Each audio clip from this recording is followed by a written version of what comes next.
नमस्कार and I welcome to all of you in Global Lookout. दोस्तों, आज के दिन ही यानी 15 जनवरी 2023 को ही एक बहुत ही खराब न्यूज़ आई है। लगभग सारे न्यूज़ चैनल्स वाले या न्यूज़पेपर वाले इसको कवर कर रहे हैं। आप लोग ने भी अब तक इसको सुन ही लिया होगा। दरअसल हुआ क्या है कि नेपाल का एक डोमेस्टिक एयरलाइन जिसका नाम येती एयरलाइंस प्राइवेट लिमिटेड था, जो कि नेपाल का दूसरा सबसे बड़ा डोमेस्टिक कैरियर है बुद्धा एयरलाइंस के बाद, और 2019 में ये पहली एयरलाइंस बनी थी जिसने कार्बन न्यूट्रलिटी अचीव कर ली थी नेपाल और साउथ एशिया में। यानी इससे पहले कोई भी कंपनी ऐसी नहीं थी जो कि नेट जीरो कार्बन एमिशन करती थी। इसका एक एयरक्राफ्ट येती एयर ATR 72 ये क्रैश कर गया है, जिसमें 72 लोग प्रेजेंट थे। और हालांकि अभी तक तो इसमें क्लियरिटी नहीं है कि कितने लोग मारे गए, लेकिन ऐसा एक्सपेक्ट किया जा रहा है कि जितने भी लोग इसमें प्रेजेंट थे, यानी कि ये पूरे 72 लोग, ये सब के सब मारे गए। इस फ्लाइट में सिर्फ नेपालीज लोग नहीं थे, फॉरेनर्स भी थे इसमें। 5 इंडियंस भी थे, 4 रशियंस थे, साउथ कोरिया के भी 2 थे और बाकी कंट्रीज के भी कई लोग थे, जिनकी डेथ के बारे में अभी कुछ भी बहुत क्लियरिटी से नहीं कहा जा सकता है। इस पे नेपाल के जो प्राइम मिनिस्टर है पुष्प कुमार दहल प्रचंडा, उनने अपना कंडोलेंस जताया, और हमारे जो मिनिस्टर ऑफ सिविल एविएशन है सिंधिया जी, उनने भी इस पे अपना दुख जताया। इसके अलावा और भी कई लीडर्स है जिनने अपना दुख जो है इस पे जताया है, ट्विटर के माध्यम से या फिर अलग मीडिया के थ्रू। और जाहिर सी बात है, और कुछ हम लोग के हाथ में रहता भी नहीं है और कुछ किया भी नहीं जा सकता। सिर्फ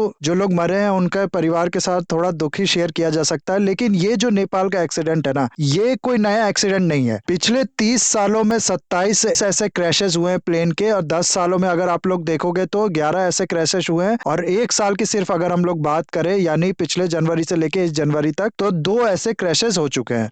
नेपाल का एवरेज चल रहा है हर साल इस तरीके के एक एक्सीडेंट का, जिसमें काफी लोग मारे जाते हैं। अक्सर कोई ना कोई खबर इस तरीके के क्रैशेस की सामने आती ही है नेपाल से। सवाल यहाँ पर यह है कि ऐसा आखिर है क्यों पिछले कुछ सालों में नेपाल जो है वो सबसे ज्यादा डेडलीस्ट कंट्री बन चुका है एयरक्राफ्ट क्रैशेस के मामले में। आखिर क्या कारण है कि नेपाल से ही सिर्फ इस तरीके की न्यूज़ें आती हैं? और कुछ आर्टिकल आप लोग देखोगे तो न्यूज चैनल में ऐसे छप रहे हैं कि इसमें चाइना की चाल है। चाइना का क्या एंगल है और नेपाल से क्यों हर साल ऐसी खबरें आती हैं, ये सब प्लस इसके अलावा और भी बहुत कुछ आप लोग को जानने को मिलेगा इस वीडियो में। बस आपको एंड तक बने रहना है, और अगर वीडियो अच्छा लगे तो लाइक, कमेंट, शेयर, सब्सक्राइब जरूर करना है।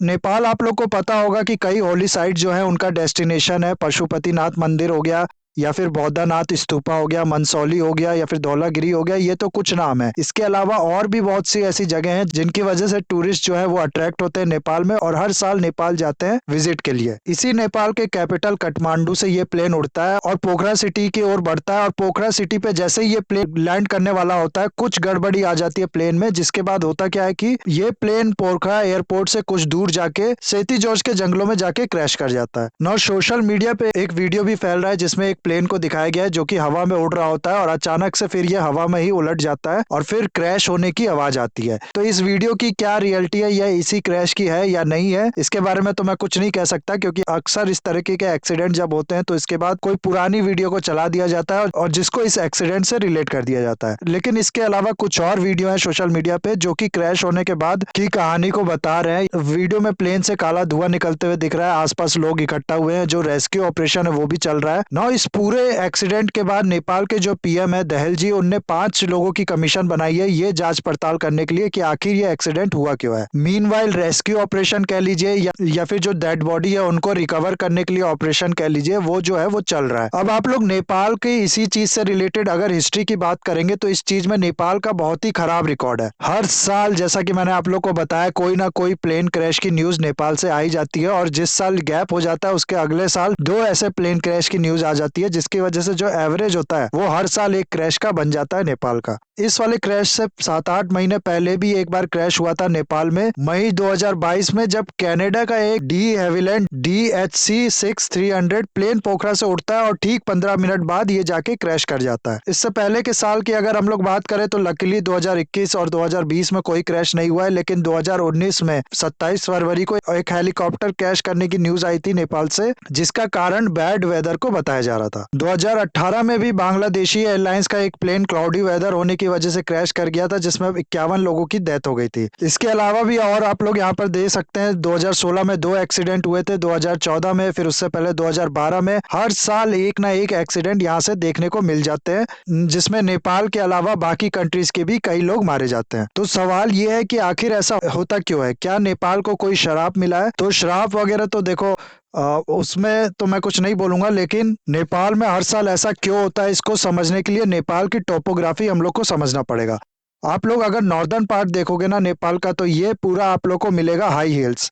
यहाँ पर दुनिया भर के जितने भी पीक्स हैं वो आपको यहीं पर मिलेंगे। आप नेट पे टॉप 10 माउंटेन पीक्स सर्च करो, उन टॉप 10 में से 8 जो पीक्स हैं वो आप लोग को नेपाल में ही मिलेंगे, और वो सारे आप लोग को यहाँ पर मिलेंगे। उसके थोड़ा नीचे अगर आप लोग जाओगे तो यहाँ पर भी आप लोग को हिली एरियाज मिलेगा, लेकिन ये थोड़ा उससे कम हाइट का होगा। इसके नीचे जब आप लोग आओगे तो ये जो एरिया है ये मार्शी एरिया है, को तराई कहते हैं। सदर्न नेपाल हो गया या फिर यहाँ वाला जो नॉर्थ इंडिया का पार्ट हो गया, ये तराई एरिया होता है। दरअसल ये जो एरिया है ना, यहाँ पर जो ग्राउंड है उसमें आप लोग को थोड़ा पानी की मात्रा ज्यादा मिलेगी, थोड़ा दलदल टाइप का मिलेगा, उसी को मार्शी कहा जाता है, उसी को तराई कहा जाता है, और इस तरीके के फीचर पाए जाते हैं यहाँ की जमीन में। अब आप लोग खुद ही सोच के देखो, पूरा नेपाल जो है वहां तो हिल्स ही है, नॉर्थ में बहुत ऊंचे ऊंचे हिल्स है, उससे नीचे थोड़ा लो हिल्स है, तो इन हिल्स के बीच में एयरक्राफ्ट उड़ाना कितना ज्यादा डिफिकल्ट काम होगा। उसके अलावा होता क्या है कि ठंडियों के टाइम में ये जो तराई वाला एरिया है यहाँ पर फॉग बहुत ज्यादा होता है, जिसकी वजह से विजिबिलिटी बहुत ज्यादा कम हो जाती है, जिसकी वजह से कभी कभार होता क्या है कि अचानक से पायलट के सामने माउंटेन या फिर कोई हिल आ जाता है और प्लेन उसमें क्रैश हो जाता है। उसके अलावा आप लोग ने ज्योग्राफी अगर पढ़ी होगी तो आप लोग को पता होगा कि इस तरह का टेरेन जहां पर देखने को मिलता है, वहां पर जो वेदर होता है वो बहुत ज्यादा धोखेबाज कह लीजिए उस तरीके का होता है, अचानक से कब चेंज हो जाता है कुछ पता नहीं चलता। इस वजह से भी बहुत ज्यादा दिक्कत आती है इस एरिया में प्लेन उड़ाने में, और ये एक तरीके से ऐसे समझ लो आप लोग कि बहुत ही ज्यादा चैलेंजिंग होता है पायलट्स के लिए। तो कुछ रीजन जो है वो तो यहाँ के नेचर्स, यहाँ का जो टेरेन है उससे रिलेटेड है, लेकिन सारे बिल इसी पे फाड़ना ठीक नहीं है। नेपाल में कई hard to access air strip है जहां से उड़ना या फिर जहां पर लैंड करना बहुत ही ज्यादा खतरनाक काम होता है, बहुत ही ज्यादा मुश्किल काम होता है। नेपाल का ही एक एयरपोर्ट है नॉर्थ ईस्ट में, तेंजिंग हिलेरी एयरपोर्ट, जिसको दुनिया का सबसे ज्यादा डेंजरस एयरपोर्ट कहा जाता है। पहाड़ों के बीच में ये एयरपोर्ट या फिर एयर स्ट्रिप बनाए गए हैं जिसपे लैंड करना बहुत ज्यादा ही खतरनाक है। जैसा कि मैंने आप लोग को इसी एग्जाम्पल में बताया, जो पोखरा एयरपोर्ट है उससे सिर्फ 1.5 किलोमीटर दूर था सेती जॉर्ज, जहां पर जाके ये प्लेन क्रैश कर गया। जॉर्ज दरअसल होता क्या है कि कुछ इस तरीके की टोपोग्राफी होती है, दोनों तरफ हिल्स होंगे, नीचे जो होगा एक वैली टाइप का होगा, और ये वैली बनाई गई होगी रिवर के प्रभाव से, यानी नदियां यहाँ पर बहेंगी और धीरे धीरे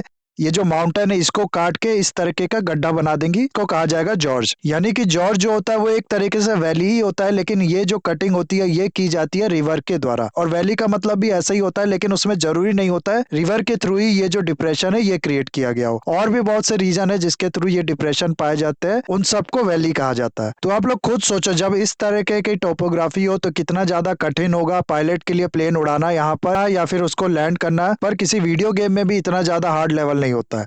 लेकिन सिर्फ यही रीजन नहीं है, इसके अलावा होता क्या है कि नेपाल में बहुत ज्यादा इंफ्रास्ट्रक्चर जो है उसकी कमी है, सेफ इंफ्रास्ट्रक्चर जो है उसकी कमी है। जैसा कि मैंने आप लोग को बताया, एयर स्ट्रिप इन लोग ने बहुत ही गलत जगह पे बना रखे हैं, प्लस इनके डोमेस्टिक एयरलाइंस के जो एयरक्राफ्ट है वो हद से ज्यादा पुराने हो चुके हैं। बहुत पुराने पुराने एयरप्लेन जो है वो ये लोग उड़ा रहे हैं। इसमें जो इक्विपमेंट्स लगे होते हैं, जो ट्रांसपॉन्डर्स लगे होते हैं जो कि बताते हैं कि सामने वाला टेरेन कैसे है, वो सब पुराने हो चुके हैं, जिसपे विश्वास नहीं किया जा सकता है। लेकिन क्योंकि रेगुलेशन नेपाल में उतने ज्यादा स्ट्रांग नहीं है, इसीलिए ये जो एयरलाइंस है वो बिना किसी रुकावट, बिना किसी डर के आराम से इन पुराने एयरप्लेन से लोगों को अपनी सर्विस दे पाती हैं। एक फ्लाइट ट्रैकिंग वेबसाइट है फ्लाइट रेडार 24, उसके अकॉर्डिंग ये जो एक्सीडेंट है ये नेचर या फिर जो टेरेन है उसकी वजह से नहीं, बल्कि ये जो एयरक्राफ्ट था इसमें जो ट्रांसपॉन्डर लगा था वो बहुत ज्यादा ही पुराना था, और ये प्लेन भी 15 साल पुराना था जिसके फेलियर की वजह से हुआ है। तो इस तरीके की चीजें जो है वो हुई हैं। ये जो प्लेन है ये तो पूरा डिस्ट्रॉयड हो गया है, और साथ ही साथ ऐसा भी एक्सपेक्ट किया जा रहा है कि सारे लोग ही लगभग इसमें मर चुके हैं, क्योंकि अभी तक सबको रिकवर नहीं किया गया है, तो कुछ भी नहीं कहा जा सकता इसके बारे में। अब कुछ न्यूज़पेपर में कुछ इस तरीके के आर्टिकल छप रहे हैं जिसमें ये कहा जा रहा है कि ये चीजें जो है पूरी इसमें चाइना की चाल है, नेपाल जो है वो चाइना की चाल का शिकार हुआ है। यहाँ आप लोग देख सकते हैं हिंदुस्तान न्यूज़पेपर का ये आर्टिकल है, यहाँ पर लिखा है कि चीन की चाल का शिकार हुआ नेपाल, पोखरा हवाई अड्डे की दुर्घटना में छुपे हैं कई सवाल। तो बहुत ही ज्यादा राइमिंग में ये हेडलाइन लिखा है, लेकिन आखिर इसकी जो सच्चाई है वो क्या है, दरअसल बात क्या है ना, पोखरा में दो एयरपोर्ट थे। पहला जो एयरपोर्ट था वो सिर्फ पोखरा एयरपोर्ट कहा जाता था। उसके बाद एक नया एयरपोर्ट बना इसी साल 1 जनवरी 2023 को, जो प्राइम मिनिस्टर है नेपाल के, उनने जिसका उद्घाटन किया। इस वाले एयरपोर्ट को पोखरा इंटरनेशनल एयरपोर्ट कहा जाता है। तो दो एयरपोर्ट है पोखरा में। अब इससे चाइना का क्या रिलेशन है? दरअसल ये जो नया वाला एयरपोर्ट है ना, ये बना है चाइनीज फंडिंग से। 215 मिलियन यूएस डॉलर का चाइना ने इस प्रोजेक्ट को फंड किया है, तब जाके ये एयरपोर्ट बन पाया है। 1 जनवरी को, जैसा कि मैंने आप लोग को बताया, प्राइम मिनिस्टर ऑफ नेपाल ने इस एयरपोर्ट का उद्घाटन किया था, और उससे पहले एक कंट्रोवर्सी भी हो गई थी। दरअसल हुआ क्या था कि काठमांडू में जो चाइनीज एम्बेसी है, उसने इस एयरपोर्ट के बारे में ये कह दिया था कि ये चाइना और Nepal belt and road initiative का एक इम्पोर्टेंट प्रोजेक्ट है। अब आप लोग को पता होगा कि ये बेल्ट एंड रोड इनिशिएटिव जो है, इंडिया इसके सख्त खिलाफ है, क्योंकि इंडिया का कहना है कि ये प्रोजेक्ट ही इलीगल है, क्योंकि ये पास होता है उस एरिया से जो कि इंडिया का है, और पाकिस्तान ने उसको इलीगली ऑक्यूपाइड कर लिया है। उसके बाद जमीन दे दी है चाइना को, जिसपे ये प्रोजेक्ट बना है।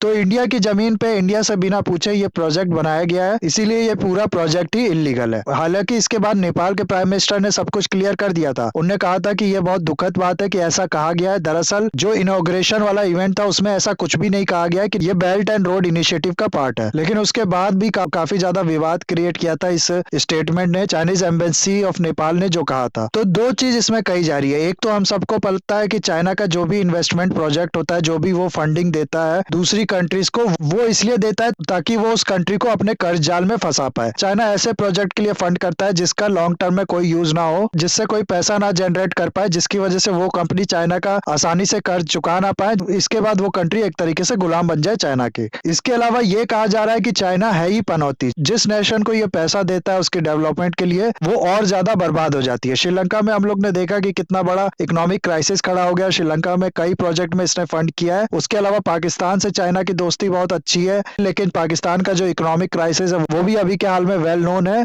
और इसके बाद नेपाल ने ये प्रोजेक्ट बनवाया चाइना के साथ, और नेपाल में भी इस एक्सीडेंट के बाद इस एयरपोर्ट पे लैंड करने में बाकी सब फ्लाइट जो है वो डरेंगी। तो इसलिए कहा जा रहा है कि चाइना खुद भी पनौती है, और जिस कंट्री के साथ ये दोस्ती निभाता है, उसको फंड करता है, वो श्रापित हो जाती है। लेकिन ये सब तो चलो एक चीज है, लेकिन सही चीज यहाँ पर ये होगी कि नेपाल की जो गवर्नमेंट है वो अब इसकी पूरी रिस्पॉन्सिबिलिटी ले अपने ऊपर, और फ्यूचर में ऐसा ना हो, इसके लिए जितने भी स्टेप लिए जा सकते हैं वो ले। जितने भी उसके यहाँ एयरक्राफ्ट है उसका रीचेक करे कि कौन कितने ज्यादा पुराने हैं, किसमें कितने ज्यादा पुराने इक्विपमेंट्स लगे हैं, सबका सेफ्टी चेक करे, और जो भी ऑब्सोलीट हो चुके हैं उसको सख्ती से रिस्ट्रिक्ट कर दे कि नहीं, ये उड़ान नहीं भर सकता। तो ये था गाइस पूरा वीडियो। आई होप ये वीडियो आपको अच्छा लगा होगा। इसे लाइक, कमेंट, शेयर, सब्सक्राइब जरूर कीजिएगा। That's all, have a nice day, take care.